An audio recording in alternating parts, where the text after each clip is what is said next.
মুসলিমদের দেশদ্রোহী ও সন্ত্রাসবাদী সন্দেহে বিনা কারণে ডিটেনশন ক্যাম্পে তুলে নিয়ে যাচ্ছে। এর মধ্যে গুপ্ত জেলে এমন এক রহস্যময় কয়েদিকে আনা হয়, যার আগমনে সেখানকার অফিসাররা রহস্যময়ভাবে মরতে শুরু করে। কিন্তু কেন? কে এই কয়েদি? আর দেশের অবস্থা এমন কি করে হলো? আজকের গল্প ভৌতিক হওয়া সত্ত্বেও অনেকটাই সেন্সিটিভ ও রহস্যময়, তাই মনোযোগ সহকারে শেষ অবধি না দেখলে অনেক কিছু মিস করে যাবে। তো বলছিলাম নেটফ্লিক্স মিনি সিরিজ ঘোলের কথা।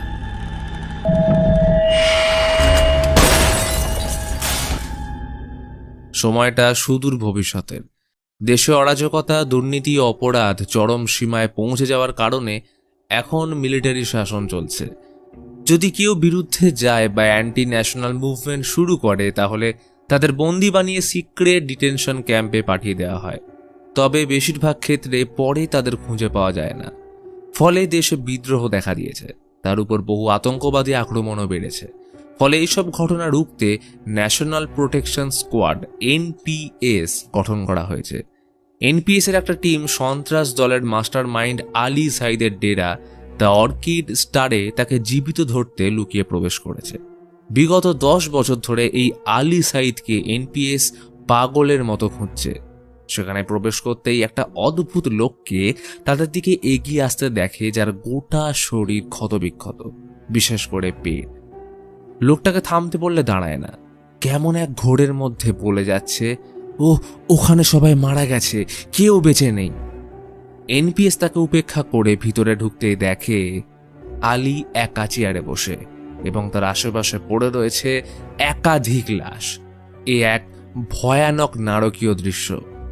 ক্যাপ্টেন আলী বেঁচে আছে কিনা চেক করতে গেলে আচমকা আলী ওর মাথা টেনে ফিসফিসিয়ে কানে কানে কিছু একটা বললে মন্ত্রমুগ্ধ হয়ে শুনতে থাকে। আর ঘটনা এখান থেকে ফিরে যায় 1 মাস আগে। শাহনওয়াজ রহিম ও তার মেয়ে নিদা রহিম গাড়িতে যাচ্ছে।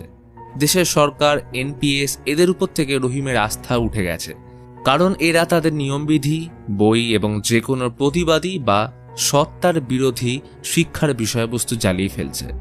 প্রথমে ইউনিভার্সিটি, তারপর স্কুল বন্ধ করা হলো। এনপিএস বিনা দোষে, শুধুমাত্র সন্দেহের অবকাশে সাধারণ মানুষদের ডিটেনশন ক্যাম্পে তুলে নিয়ে যাচ্ছে, বিশেষ করে মুসলিমদের। বলে নাকি তাদের মানসিক চিন্তাধারা পরিবর্তন করিয়ে ফেরত আনা হবে, কিন্তু ফিরছে কজন? রহিম অবিচার সহ্য করতে কোনোদিনও শেখেনি, তাই এই রাষ্ট্রদ্রোহী সাহিত্যর বই তার প্রধান অস্ত্র। কিন্তু অপরদিকে নিদা মনে করে যা কিছু হচ্ছে সব দেশের ভালোর জন্য। মুসলিমদের ধর্মের প্রতি আনুগত্যকে ঢাল বানিয়ে আলীর মতো বহু সন্ত্রাসবাদী তাদের মনে অসুস্থ চিন্তাধারা বাড়িয়ে তুলছে, তাই সে নিজেকে দেশের সেবায় নিয়োগ করেছে। আসলে নিদা এনপিএস এর অ্যাডভান্স ইন্টারোগেশন একাডেমির একজন দক্ষ ট্রেনি। গাড়ি থামলো চেকপোস্টে। একাডেমিতে ঢোকার আগে চেকিং হবে, কিন্তু বাবার ব্যাগে করে অ্যান্টি ন্যাশনাল বই ও লেকচার নোট এনেছে শুনে নিদা অপ্রস্তুত হয়ে পড়ে। গার্ড রহিমের নাম দেখে গাড়ি তল্লাশি করতে চাইলে রাজি না হলে রহিমকে ঘাড় ধরে টেনে বের করা হয়। তবে নিদা পরিস্থিতি সামলে নিজের পরিচয় দিলে গার্ড ক্ষমা চেয়ে তাদের যাওয়ার অনুমতি দেয়। বাবার সাথে মেয়ের এই অন্তর্দ্বন্দ্ব বড়ই কঠিন। বাবার আদর্শ, মতবিরোধ তাকে বারবার মনে করিয়ে দেয় এনপিএস হেড কর্নেল সুনীল ডাকুনার কথা। সন্ত্রাসবাদী দেশের বাইরে নয়, ভিতরেই আছে। তাদের ধর্মের আড়ালে ব্রেন ওয়াশ করা হচ্ছে। কিন্তু নিদা কি করবে? যতই হোক উনি তো বাবা। কিন্তু দেশপ্রেম ও দেশের সুরক্ষার কথা চিন্তা করে বুকে পাথর রেখে নিদা বাবাকে এনপিএস এর হাতে ধরিয়ে দেয়। মিনিস্ট্রি অব ন্যাশনাল প্রোটেকশনের কাছে এটা ছিল এক বিশেষ নজির। রহিমের বয়ান নেওয়া হলে প্রথম বক্তব্য ছিল, সে তো কোনো দোষ করেনি, না যুক্ত রয়েছে কোনো সন্ত্রাসী হামলার সাথে, তাই নিজের দোষের ব্যাপারে জানা তার সাংবিধানিক অধিকার। এদিকে নিদাকে আশ্বস্ত দেওয়া হয় ওর বাবাকে কাউন্সেলিং করে সঠিক পথে এনে ছেড়ে দেওয়া হবে। সেই মতো বন্ডে সাইন করে ইন্টারোগেশন রুমে প্রবেশ করলে রহিমের ভুল ভেঙে যায় যখন জানতে পারে নিজের মেয়েই তাকে বিনা দোষে ধরিয়ে দিয়েছে। রহিমকে কলার ধরে নিয়ে যাওয়ার সময় মেয়ের দিকে অপলক দৃষ্টিতে তাকিয়েছিল। যে মানুষটা নিজের কোলে তাকে মানুষ করেছে, তার কাছে এখন বাবা স্নেহের স্পর্শ ঘৃণার সমান। ঘটনা ফিরে আসে বর্তমানে। কর্নেল সুনীলের অধীনে রহিম খুব দ্রুত রিকভারি করছে। তবে কিছু নতুন তথ্য ওনার থেকে জানা গেছে যা রাষ্ট্রীয় সুরক্ষার জন্য খুবই গুরুত্বপূর্ণ। নিদা এনপিএস এর টপ লিস্টেড দক্ষ ট্রেনি হওয়ার কারণে কর্নেল নিদাকে ট্রেনিং চলাকালীন অ্যাজ এ ইন্টারোগেটিং হেল্পার হিসেবে অ্যাডভান্স ইন্টারোগেশন সেন্টার মেঘদূত 31-এ ডেকে পাঠিয়েছে। কিন্তু সুনীলের আন্ডারে থাকা ইন্টারোগেটিং অফিসার লক্ষ্মী এই বিষয়ে প্রশ্ন তোলে, কারণ সে একজন সন্ত্রাসবাদীর মেয়ে, তাই ওর রক্তেও দেশদ্রোহিতা রয়েছে। কিন্তু কর্নেল নিদার লয়ালিটির উপর সম্পূর্ণ বিশ্বাস করে, সাথে তার পাস্ট একাডেমির সব রিপোর্ট ক্লিয়ার। তবে নিদা সেন্টারে আসলে লক্ষ্মীর প্রথম কটূক্তি ছিল, তোমার ইন্টারোগেশনের মাঝে ধর্ম বাঁধা হয়ে দাঁড়াবে না তো, কারণ সন্ত্রাসবাদীদের মধ্যে বেশিরভাগই মুসলিম। কিন্তু নিদার উত্তর ছিল, ম্যাডাম, ইসলাম বাচ্চা ও মহিলাদের হত্যা করা শেখায় না। এখানে যারা বন্দী আছে তাদের পরিচয় সন্ত্রাসবাদী। এরপর নিদাকে সেন্টার ঘুরিয়ে দেখানো হয়। এই সেন্টার সম্পূর্ণ আন্ডারগ্রাউন্ড সিটিতে নিউক্লিয়ার আক্রমণ থেকে বাঁচার জন্য তৈরি করা হয়েছিল। কোনো সরকারি পেপারে এই সেন্টারের উল্লেখ নেই, তাই নিরাপত্তার ইস্যু অনেকটাই সেফ। সেন্টারে 5 জন কয়েদি এবং নিদাকে নিয়ে 12 জন এনপিএস সোলজার। সেন্টারের প্রতিটা জানলা ব্লক করা, যাতে বাইরে থেকে কেউ দেখতে না পায় আর ভিতর থেকে কেউ বাইরের সময়ের আন্দাজ করতে না পারে। প্রিজনে ঢোকার মাত্র একটাই ম্যানুয়াল দরজা রয়েছে। নিদা সেখানে আহমেদ নামের একজন কয়েদিকে প্রায় মৃতপ্রায় অবস্থায় আলাদা সেলে আটকে রাখতে দেখে। নিয়ম রয়েছে, যতক্ষণ পর্যন্ত কয়েদি বয়ান দেবে না বা নিজের দোষ স্বীকার করবে না, ততক্ষণ এদের আলাদা ট্রিটমেন্ট চলে। এরপর মেন ইন্টারোগেশন রুমে আসলে সেখানকার অবস্থা দেখে নিদার মনের প্রশ্ন জাগে, এখানে আদৌ কয়েদিকে রিকভারি করতে আনা হয় তো? সবশেষে নিদা কর্নেল সুনীলের সাথে দেখা করলে জানতে পারে তাকে ডাকা হয়েছে ইউনাইটেড পিপলস নামক সন্ত্রাস দলের লিডার আলী সাইদের ইন্টারোগেশনের জন্য, যাকে আজ সেন্টারে আনা হচ্ছে। এখানে 5 জন বন্দী তারই দলের লোক। তখন পুরো সেন্টার আলীকে স্পেশাল ট্রিটমেন্ট দেওয়ার জন্য প্রস্তুতি নিচ্ছে। নিদা রেকর্ড ফাইলে বিগত 30 বছরে আলীর বর্বরতার ভিডিওগুলো একে একে প্লে করছে। এর মধ্যেই সাইরেন বেজে ওঠে। কয়েদিদের মধ্যে এক অদ্ভুত ভয় কাজ করছে। সবার মনে একটাই প্রশ্ন, যে আলীকে ধরা প্রায় অসম্ভব, তাকে এরা ধরল কি করে? মোস্ট ওয়ান্টেড সন্ত্রাসবাদী শেষে কিনা এই মেঘদূতে আত্মসমর্পণ করল। ঘোর বৃষ্টির মধ্যে সবাই বাইরে দাঁড়িয়ে, কুকুরগুলো চিৎকার করছে। গার্ড দরজা খুলতে নেমে আসলো ক্রূর কিন্তু বরফের মতো শান্ত আলী। চোখ দুটো কেমন যেন জলজল করছে। সবথেকে অদ্ভুত বিষয়, তাকে দেখা মাত্রই কুকুরগুলো ভয়ে চুপ করে যায়। সেন্টারে আগে আলীর থেকে বড় সন্ত্রাসবাদী কোনোদিনও আসেনি, কিন্তু যাই প্রশ্ন করা হোক না কেন, আলীর মুখে কোনো উত্তর নেই। অবশেষে ইন্টারোগেশন রুমে এনে চলল অত্যাচার। লক্ষ্মী নিদার পরীক্ষা নেওয়ার জন্য তাকে এগিয়ে দেয়। নিদা ওর নাম চিচিয়ে জিজ্ঞেস করে সামনে এগোতেই আলী ডেকে উঠল, নিদু। এটা শুনতে নিদা চমকে ওঠে। এই নামে একমাত্র ওর আব্বু ডাকত, কিন্তু আলী সেটা জানল কি করে? এরই মধ্যে কর্নেল জানিয়ে দিল উপর মহল থেকে 24 ঘন্টার সময় দিয়েছে আলীর বয়ান নেওয়ার জন্য, তাই যা করা দ্রুত করতে হবে। শাস্তি স্বরূপ তাকে বক্সে আটকে রাখা হলো এবং রুমের টেম্পারেচার 45 ডিগ্রি করে উচ্চস্বরে মিউজিক চালিয়ে দেওয়া হলো এবং এর মাঝে 4 ঘন্টা দেওয়া হয় বাকিদের বিশ্রাম নেওয়ার জন্য। কিন্তু সেই রাতে পুরো সেন্টারে এক অদ্ভুত ব্যাপার ঘটল। কয়েদি থেকে শুরু করে সব অফিসার ও কর্নেল সবাই রাতে ভয়ঙ্কর দুঃস্বপ্ন দেখে। কারোর ভালো করে ঘুম হয় না। নিদা স্বপ্নে দেখে একটা রুমে তার বাবাকে গুলি করে মারা হচ্ছে, আর ঠিক পাশে অন্ধকারে দাঁড়িয়ে থাকা আলী এই দৃশ্য দেখে হাততালি দিচ্ছে। তখনই আচমকা ঘুম ভাঙতেই মনে হলো বাবা যেন তার দিকেই কি আসছে। কোনো রকমে নিজেকে সামলে খেতে বসলে জানতে পারে যে প্রত্যেকেই নিজের জীবনের সব থেকে অনুতপ্ত মুহূর্তের ঘটনাগুলো স্বপ্নে দেখেছে। ইতিমধ্যে লক্ষ্মীর সাথে কথা হলে নিদা জানায় কাল ইন্টারোগেশনের সময় আলী তাকে নিদু বলে ডেকেছিল, যেটা একমাত্র তার বাবা ছাড়া আর কেউ ডাকত না। এটা শুনে লক্ষ্মীর সন্দেহ তার উপর আরো বেড়ে যায়, হয়তো সেও আলীর দলের লোক। এরপর হরিশ, বিবেক এবং নিদা শুরু করলো আলীকে জিজ্ঞাসাবাদ। তাদের উপর মনিটরের থ্রু বাইরে থেকে নজর রাখা হচ্ছিল। কিন্তু শত মারের পরেও আলী মুখ খুলতে চায় না। হঠাৎ নিস্তব্ধতা ভেঙে বলে উঠল, কিছু শুনতে পাচ্ছিস? ভালো করে শোন। বাচ্চা ও তার মায়ের ভয়ার্ত চিৎকার। কিছু মনে পড়ছে? আচ্ছা বিবেক, আইডিয়াটা তোর ছিল তাই না? প্রথমে দুজনকে তুলে আনলি, তারপর বিনা কারণে মেরে থমকে লাস্টে একদম জানে মেরে দিলি। বাইরে মনিটরে ওরা তো দেখে অবাক। হারিস আর বিবেক আলীর মুখের সামনে কি করছে ওটা? আচমকা আলীর চোখ দুটো কালো হয়ে নিদার দিকে তাকিয়ে পৈশাচিক কণ্ঠে বলে উঠল, আব্বু কেমন আছে? এরপরে মনিটরে ভয়ানক গ্লিচ। ভিতরে হারিস আর বিবেকের মধ্যে মারপিট লেগেছে। দুজন একে অপরকে দোষারোপ করে হাতাহাতির পর্যায়ে চলে গেলে হারিস বিবেকের বুকে ছুরি ঢুকিয়ে দেয়। ততক্ষণে হুলুস্থুলু কাণ্ড। নিদা ভূতের মতো দাঁড়িয়ে হারিসকে ধরে নিয়ে যাওয়ার সময় চিৎকার করে বলছে, আলী তুই এসব জানলি কি করে? আর এদিকে আলী শান্ত হয়ে বসে সব দেখছে। মারা যাওয়ার আগে বিবেক বলে, স্যার আমরা সবাই দোষী, হিসেব এখনো বাকি আছে। কর্নেল রাগে নিদাকে বের করে আলীকে জিজ্ঞাসাবাদ করতে বসল, কিন্তু আবার কোনো উত্তর নেই। কর্নেল বহু চেষ্টা করার পর আলী বিড়বিড় করে কিছু বলতে শুরু করে। নিদা এটা শোনা মাত্রই কয়েদিদের মধ্যে থাকা একজন মৌলভীকে এনে আলী কি ভাষা বলছে সেটা জানাতে বলে। মৌলভী আলীর কথা শোনা মাত্রই চমকে ওঠে। এই তো অ্যারামিক ভাষা। আমাদের পয়গম্বর আসার আগে এই ভাষার জন্ম।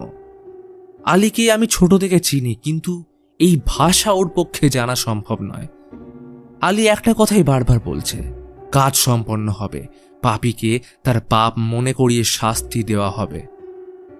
আচমকা মৌলভী বলে, কর্নেলকে এক্ষুনি বেরিয়ে আসতে বলো, অনর্থ হতে চলেছে। তখনই আলী কর্নেলের বউ ও বাচ্চার বিষয় বলতে শুরু করলো। শেষবার ফোনে কর্নেল ও তার বউয়ের মধ্যে যা কথা হয়েছিল সব আলী আউড়ে যাচ্ছে। কিন্তু আলী কি করে জানলো যে কর্নেলের কাজের ব্যস্ততা আর অত্যাধিক মদ্যপানের জন্য তার বউ বাচ্চা ছেড়ে চলে গেছে? এই ঘটনা কর্নেলকে উত্তেজিত করে তুললে আলীকে ভয়ঙ্কর কারেন্ট শক দেয়। শকের তীব্রতা এতটাই ছিল যে গোটা সেন্টারের কারেন্ট চলে যায়। সবাই তড়িঘড়ি করে কর্নেলকে থামাতে আসলে নিদা মনিটরে শুনতে পায় আব্বুর কান্না। নিদু, আমায় বাঁচালি না? নিদা ভয় ইন্টারোগেশন রুমে চলে আসে। অন্ধকারে আলীর নীলাভ দেহ পড়ে আছে। নিদা রুমের দরজা লাগিয়ে টর্চ ফেলতেই দেখে আলী নেই। এ কি, কোথায় গেল সে? টর্চ ঘোরাতেই দেখলো দেওয়ালের কোণে উল্টো দিকে মুখ ঘুরিয়ে আলী দাঁড়িয়ে। ভয়ে কাঁপতে কাঁপতে নিদা ওর দিকে এগিয়ে যেতেই আলী এক ভয়ঙ্কর বিষয়ে পরিবর্তিত হয়ে ঝাঁপিয়ে পড়ে। নিদা আগুনে ঝলকানিতে দেখার চেষ্টা করলে আলীকে খুঁজে পায় না, কিন্তু শোনা যাচ্ছে গোঙানির শব্দ। তখনই পিছন থেকে ঠান্ডা গলায় আব্বুর কণ্ঠস্বর, নিদু তুই কি করে পারলি আমায় এখানে মরার জন্য ছাড়তে? নিদা ভয় পিছন ফিরতে আলীর ভয়াবহ পিশাচ রূপ দেখে পড়ে যেতেই বাকিরা চলে আসে। কর্নেল চমকে উঠল। এই রকম শক দেওয়ার পরেও কোনো মানুষ বাঁচে কি করে? একটু আগেই সে নিজে চেক করেছিল আলীর পালস চলছে না, তাহলে এখন এটা কি করে সম্ভব? নিদা তখনও ভয়ে বলে যাচ্ছে, স্যার এ কোনো মানুষ নয়। কর্নেল কোনো উপায় না দেখে অবশেষে ডেকে পাঠালো সব থেকে হিংস্র ও নির্দয় ইন্টারোগেটিং অফিসার ফলাদ সিংকে। জিলে সবাই ওর নাম শুনলে ভয় কাঁপে। কর্নেলের এরপর আলাদাভাবে নিদার সাথে দেখা করে। নিদা জিজ্ঞেস করে যে আলী বলেছিল আব্বুকে মেঘদূতে আনা হয়েছিল, স্যার এটা কি সত্যি? কর্নেল বলে, হ্যাঁ আনা তো হয়েছিল, কিন্তু পরে ওনাকে ছেড়ে দেওয়া হয়। কিন্তু প্রশ্ন হলো আলী প্রত্যেকের পার্সোনাল ব্যাপার জানলো কি করে? এদিকে অপেক্ষারত আলীর চোখ অদ্ভুতভাবে চেঞ্জ হয়ে আসে। ঠান্ডা গলায় বলে উঠল, চলো শুরু করা যাক। দরজা খুলে ফলাদ একা ভিতরে প্রবেশ করে। চলল ভয়ানক অত্যাচার। ইতিমধ্যে নিদা মৌলভীর সাথে দেখা করে ওকে চাপ দিয়ে আলীর ব্যাপারে জিজ্ঞেস করলে রিভিল হয় এক ভয়ানক রহস্য। ম্যাডাম, ওই ছেলে যাকে আপনারা আটকে রেখেছেন না, সে কোনো মানুষ নয়, তাকে আমরা ঘৌল বলে ডাকি। আরবি লোককথায় ঘৌল হলো এক প্রকার জিন। কোনো মানুষ নিজের রক্ত দিয়ে এই বিশেষ চিহ্নের সাহায্যে নিজের আত্মার সওদা করে ঘৌলকে ডেকে আনে। ঘোল আমাদের পাপ ব্যবহার করে ভয় দেখিয়ে ভিতর থেকে অনুতাপের আগুনে শেষ করে তার মাংস চিবিয়ে খায়। ঘোল তার সর্বশেষ শিকারের মাংস খেয়ে তার রূপ ধারণ করে আমাদের মধ্যেই থাকতে পারে, আর এটাই তার বড় অস্ত্র। কিন্তু সব থেকে বড় প্রশ্ন হলো, ঘোল এখানে কিভাবে এলো? তাহলে কি এদের মধ্যেই কেউ ডেকেছে? এদিকে কর্নেল হেড অফিসে ইনফর্ম করে সেন্টারে অফিসারের মৃত্যুর খবর জানিয়ে ফোর্স পাঠাতে বলে। তারা জানায় যে এর থেকেও বড় প্রবলেম ওখানে হয়েছে, কারণ আলীর সেফ হাউসে ওর ক্ষতবিক্ষত বডি পাওয়া গেছে। কোনো হিংস্র পশু ওর লাশ চিবিয়ে খেয়েছে। তবে ডিএনএ টেস্ট করে ওর শনাক্তকরণ করা হয়েছে। কর্নেল এটা শুনতেই চমকে যায়। এই কি আবোল তাবোল বকছে? আলী যদি মরে গিয়ে থাকে তাহলে এইখানে কে? ততক্ষণে আলী ঘোলে পরিবর্তিত হয়ে ফলাদের উপর ঝাঁপিয়ে পড়লে তার ভয়াবহ চিৎকারে পুরো সেন্টার কেঁপে ওঠে। নিদা বাইরে কিছুক্ষণ অপেক্ষা করার পর দেখে সেল থেকে ফলাদকে বেরিয়ে আসতে। সবার আগে সে প্রতিটা কয়েদিকে সেল থেকে মুক্ত করে।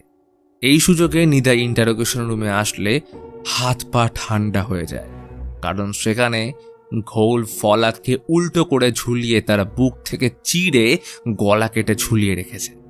অর্থাৎ বাইরে ঘুরতে থাকা ফলাদ আসলে ঘোল।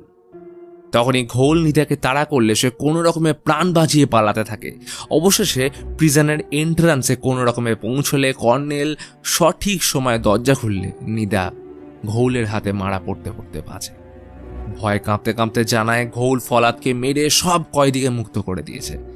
কিন্তু কেউ ওর কথায় বিশ্বাস না করলে নিচে এসে সব কাণ্ড দেখে ওদের চক্ষু চড়ক গাছ। কয়েদিরা সমেত আলী উধাও, কিন্তু আহমেদ তখনও বন্দী। নিদা কর্নেলকে ঘোলের ব্যাপারে জানিয়ে প্রত্যেকটা সেল চেক করে যে কোন কয়েদি ঘোলকে ডেকে এনেছে, কিন্তু কোথাও কিছু না পেলে সব সন্দেহ আহমেদের উপর যায়। তবে এই ঘটনার কারণে পুরো টিম দুই দলে ভেঙে যায়, কারণ অফিসার লক্ষ্মীর মতে এই সব কিছু নিদা করছে। নিদাই পারমিশন ছাড়া এইখানে এসে সবাইকে মুক্ত করে ফলাদের উপর কয়েদিরা বদলা নিয়েছে। নিদার বাবা রহিম যেমন দেশদ্রোহী ছিল তেমনটাই নিদা। কর্নেল এই বিষয়ে রুখে দাঁড়ালে তখন লক্ষ্মী ও বাকি অফিসার কর্নেলের বিপক্ষে এসে তাকে বন্দি বানিয়ে নিদাকেও আহমেদের সাথে আটকে রাখলে দেখে সেখানে রয়েছে বাকি কয়েদিরা।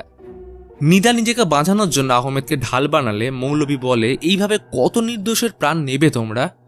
আহমেদ আমাদের দলের লোক নয়, ও চা দিতে আসতো, কিন্তু এনপিএস তাকে সন্দেহের আওতায় এনে কোনো প্রমাণ ছাড়া গ্রেপ্তার করলো।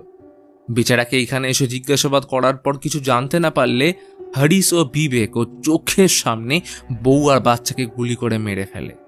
তারপর থেকেই বেচারা কথা বলতে পারে না। দোষ করল কে আর সাজা পাচ্ছে কে?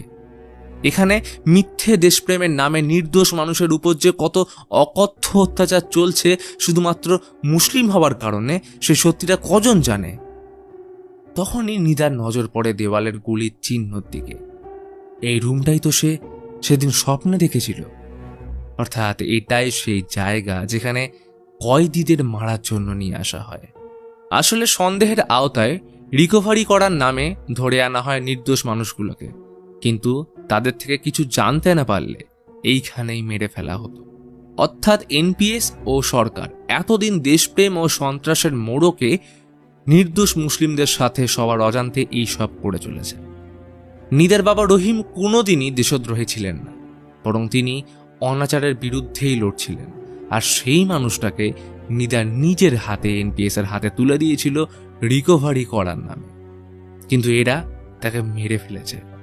অর্থাৎ দোষী রহিম নয়, বরং নিদা নিজেই। ততক্ষণে অফিসাররা রুমে ঢুকতে গেলে কয়েদিরা দরজা ব্লক করে দেয়, আর অন্যদিকে অফিসাররা একটা কয়েদির আধ খাওয়া লাশ খুঁজে পায় যাকে ঠিক চেনা যাচ্ছে না। এই খবর ওয়াকিটকিতে শোনার পর নিদা সহ বাকিরা ভয়ে আটকে ওঠে, কেননা এই মুহূর্তে রুমে ওদের মধ্যেই কেউ একজন ঘোল। ব্যাস শুরু হয় একে অপরকে সন্দেহ। এদিকে ঘটনাস্থলে লাশের পাশে একটা চোখ বন্ধনী পাওয়া যায়, আর যেটা ছিল ওই মৌলভীর। তখনই ঘোলরূপী মৌলভী ওদের উপর ঝাঁপিয়ে পড়ে এবং একে একে মাংস ছিঁড়ে খেতে শুরু করে। এই সুযোগে নিদা আহমেদকে নিয়ে চিমনি দিয়ে পালিয়ে যাওয়ার চেষ্টা করলে ঘোল নিদার পায়ের কিছুটা মাংস খুবলে নেয়। কিন্তু এইখান থেকে শুরু হয় সব থেকে বড় রহস্য। কারণ চিমনির ওপারে কর্নেলের রুমে গা ঢাকা দিয়ে আহমেদের সাথে নিদা থাকলেও অফিসারদের সামনে কয়েদি রুমে বসেছিল আরেকজন আহত নিদা। সে বলে ঘোলের অ্যাটাক হওয়ার পর আহমেদ চিমনি দিয়ে পালিয়েছে, কিন্তু প্রশ্ন হলো এখানে নিদাকে আর ঘোলকে। লক্ষ্মী এতে প্রচণ্ড চটে যায়, কারণ ঘোলের কথা এসে বিশ্বাস করে না। লক্ষ্মী ওর গলায় ছুরি ঠেকিয়ে আলীর ব্যাপারে জিজ্ঞেস করলে নিদা ওর কানে কানে ব্যাপারটা বলতে চাইলে লক্ষ্মী মাথাটা নামাতেই নিদা ওর কান ছিঁড়ে উপড়ে দেয়। চেঁচিয়ে বলে ওঠে, আমি নিজের বাবাকে দেশদ্রোহী ভেবে তোদের হাতে ধরিয়ে দিলাম, আর আমায় এখন তোর মতো নোংরা কিটের কাছে দেশপ্রেম জাহির করতে হবে? সব ছেড়ে আমার পিছনেই কেন পড়ে আছিস? তখনই লক্ষ্মী রিভিল করে যেদিন আলী সাইদ দ্য অর্কিড স্টারে প্রথম ধরা পড়ে সেদিন ও ক্যাপ্টেনকে জিজ্ঞেস করেছিল নিদা কোথায়। নিদা এটা শুনে চমকে ওঠে, কেননা কর্নেল ট্রেনিংয়ের মাঝে ওর থেকে সাহায্য চাওয়ার জন্য ডেকে আনেনি, বরং ওকে জাস্ট ইউজ করা হচ্ছে। তখনই লক্ষ্মী পিছন থেকে নিদাকে মারতে আসলে কর্নেল লক্ষ্মীকে গুলি করে মেরে ফেলতেই রিভিল করে আসল রহস্য। আসলে মেঘদূতে ঘোলকে আর অন্য কেউ নয়, স্বয়ং ডেকেছিল নিদার বাবা শাহনওয়াজ রহিম। লোকটা জিজ্ঞাসাবাদ করার সময় একটাই কথা বলতো, নিজের রক্ত দিয়ে সওদা করতে হবে, এরপর ধোঁয়াবিহীন আগুন থেকে ঘোল জেগে উঠবে। তাকে সহজে দেখা যায় না, কিন্তু ওর উপস্থিতি সবার মধ্যে দুঃস্বপ্ন হয়ে উঠে আসবে। সে প্রতিটা মানুষের মধ্যে থাকা পাপকে তাদের অনুতাপ ও বিবেকে জ্বালিয়ে মাংস ছিঁড়ে খাবে। সেই সময় কর্নেল ওনার কথা শুনে হাসির ছলে উড়িয়ে দেয়, কিন্তু যেদিন আলী সাইদ তোমার নাম করলো সেদিন থেকে সবকিছু পাল্টে যায়। সব জানার পর নিদা নিজের ভুল বুঝতে পারে। দেশপ্রেমের নামে দেশে কি চলছে সেটাও জলের মতো এখন পরিষ্কার। তবে রিইনফোর্স আসার আগে আহমেদকে না খুঁজে সে যাবে না। নিদা কর্নেলকে নিয়ে গোটা সেন্টারে সার্চ করে কর্নেলের রুমে আসলে দেখে বাকি অফিসার এবং আহমেদ সেখানেই লুকিয়ে রয়েছে। ইতিমধ্যে জানতে পারে তাদের মধ্যে একজন অফিসার ঘোলের হাতে মারাও পড়েছে। আসলে কর্নেলের রুমে একজন অফিসার সার্চ করতে আসলে আহমেদের পাশে বসে থাকা নিদারূপী ঘোল তাকে মেরে ফেলে। নিদা আহমেদকে কর্নেলের রুমে রাখা টেপ রেকর্ডার থেকে বাবার রেকর্ড বয়ান প্লে করতে বলে, যেখানে রহিম বলছিল, তোমরা সব জেনেও যে পাপ কাজ করছো সেই পাপের আগুনে তোমাদের শেষ করতে ঘোল আসবে, আর সেদিন এই ঘটনার সাক্ষী থাকবে আমার নিদু। সে জানবে ওর বাবা আসলে নির্দোষ ছিল। এরপর শোনা যায় কর্নেল বলছে, এই লোকটা সন্ত্রাসবাদী নয়, তবু একে ছাড়া যাবে না, যা একে নিয়ে গিয়ে মেরে ফেল। সমস্ত বিষয়টা জানার পর নিদার চক্ষু চড়ক গাছ। নিদা বাবাকে শেষবারের মতন স্মরণ করে বলল, আমি জানি আমাদের মধ্যে এইখানে একজন ঘোল। আব্বু তোমায় পাঠিয়েছেন আমার চোখ খুলে দেওয়ার জন্য, আর আব্বু তুমি সেটা পেরেছ, তাই এখন আমার সময় এসছে তোমায় সাহায্য করার। এই বলে রুমের লাইটগুলো গুলি করে ভেঙে ফেলতেই ঘোল ওদের উপর ঝাঁপিয়ে পড়ল।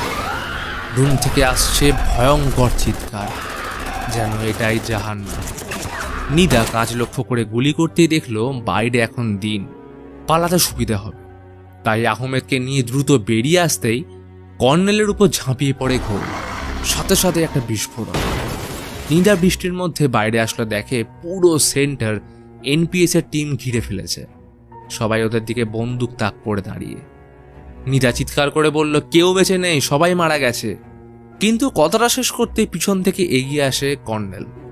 কর্নেল বোঝানোর চেষ্টা করে যে বিস্ফোরণ হওয়ার সাথে ঘোল মারা গেছে, আর সে যেহেতু ডেস্কের পিছনে ছিল তাই সে বেঁচে গেছে। নিদা এতক্ষণে চোখ বন্ধ করল। দেখতে পাচ্ছে আব্বু তার প্রিয় চেয়ারে বসে বই পড়ছে। যে মানুষটাকে নিদা ওই দিন স্পর্শ করতে দেয়নি আজ তাকে ধরে বলল, আব্বু আমি পেরেছি। তখনই নিদা বলে উঠল, কর্নেল, ঘোল যদি রাক্ষস হয় তাহলে এটাও মনে রেখো তুমি ওর থেকে কম কিছু নও। এবং এর সাথেই নিদা পয়েন্ট ব্ল্যাঙ্ক রেঞ্জ থেকে কর্নেলকে গুলি করে নিজেকে আত্মসমর্পণ করে। তার শেষ বক্তব্য ছিল, আহমেদ নির্দোষ, ওর যেন কিছু না হয়। এরপর ঘটনা কয়েক মাস পর। বর্তমানে নিদার উপর কেস চলছে কর্নেল সুনীলকে মারার অপরাধে। এনপিএস এর হেড থেকে শুরু করে উচ্চপদস্থ অফিসাররা কেস সাজিয়েছে যে মেঘদূতে কর্নেল নয় বরং নিদা পুরো টিমকে ইললিগাল অপারেট করে কর্নেল সহ বাকিদের মেরে ফেলেছে। এই দৃষ্টান্ত প্রমাণ করছে একজন সন্ত্রাসবাদীর মেয়ে সন্ত্রাসবাদীই হয়। এবং এই ঘটনার সাথে দেখানো হয় নিদাকে কোনো গুপ্ত সেন্টারে বন্দি করে রাখা হয়েছে এবং সেইখানে সে মুখ থেকে একটা ব্লেড বের করে নিজের হাত কেটে ঘোলকে ডেকে আনার চিহ্ন বানাচ্ছে। আর এই ঘটনার সাথে ঘোলের গল্প এইখানেই শেষ হয়। গল্পের মূল বিষয়বস্তু ঘোল হলেও মেনলি ফোকাস করে কয়েকটা বিষয়বস্তুর দিকে। আসলে কোনো ধর্মই হিংসা হানাহানি শেখায় না, তাই ধর্মের দোহাই দিয়ে সন্ত্রাস ছড়ানো সেই ধর্মকেই কলুষিত করে। এই গল্প আমাদের আরও শিখিয়ে যায় যে কোনো ধর্মকে নিয়ে এক্সট্রিমিস্ট পর্যায়ে পৌঁছানো ভালো নয়। এতে মানসিক বিকাশ ও পরিবেশকে দেখার পয়েন্ট অফ ভিউ নষ্ট